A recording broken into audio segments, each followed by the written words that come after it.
Persia రాజైన అర్తహషస్త వద్ద నెహెమ్యా గిన్నె అందించువానిగా ఉండేవాడు. యెరూషలేము కూల్చబడినదని, అచ్చటి తన స్నేహితులు కష్టాలలో ఉన్నారని నెహెమ్యా విన్నాడు. దేవునిని సహాయం చేయమని అతడు ప్రార్థించాడు.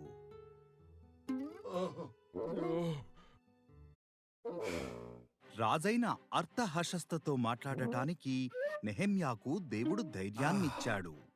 తాను యెరూషలేమునకు వెళ్లి వారి గోడలను తిరిగి నిర్మించేందుకు సహాయం చేయడానికి వెళ్ళనిమ్మని అడిగాడు. అర్తహషస్త అంగీకరించాడు. నెహెమ్యా యెరూషలేముకు వెళ్ళాడు. నెహెమ్యా యెరూషలేము చుట్టూ నడిచాడు. అతను విన్నదానికంటే అక్కడి పరిస్థితులు ఘోరంగా ఉన్నాయి. ఇది చాలా పెద్ద పని, కానీ దేవుని సహాయంతో మనం ఈ గోడలను తిరిగి నిర్మించగలం అని ప్రజలతో చెప్పాడు.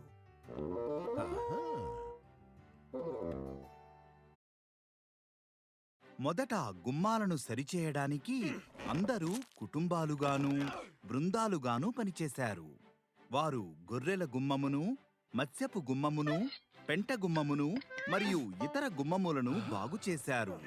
తరువాత వారు ఆ గోడలను తిరిగి కట్టడం ప్రారంభించారు.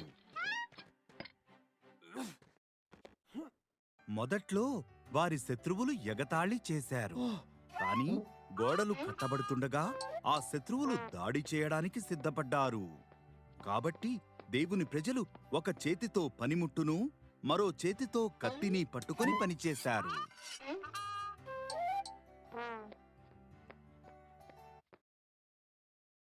కేవలం 52 రోజులలో గోడ పని పూర్తయింది. యాజకుడైన ఎజ్రా దేవుని ధర్మశాస్త్రాన్ని ప్రజలకు చదివాడు. దేవుని ధర్మశాస్త్రానికి లోబడతామని వారు వాగ్దానం చేస్తూ తమను సంరక్షించినందుకు ఆయనను స్తుతించారు.